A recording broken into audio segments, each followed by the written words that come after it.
Friday, September 3rd, and we departed from Deer Lake this morning about half an hour ago, and we had some fun because overnight we got hit by the Hurricane Ida heavy winds and rain.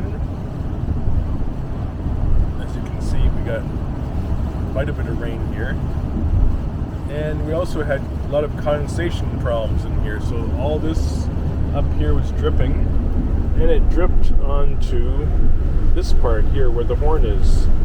So as we're driving, the horn goes nuts, and even if I press this button, it's not supposed to honk, but it does. So intermittently the horn would go off, and the only way to turn it off is to actually press the horn.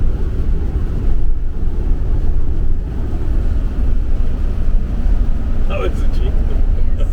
What a morning. Yeah, what a morning. It's okay. So we had dripping water from the ceiling, and up here we thought was our antenna, but no, the whole metal ceiling is wet, from condensation.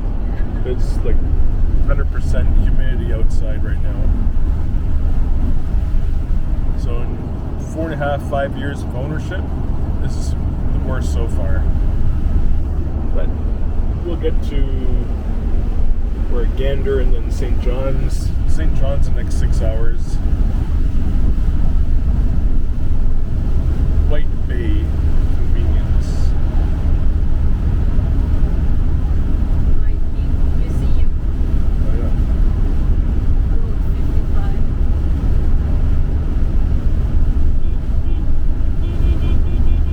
55. See?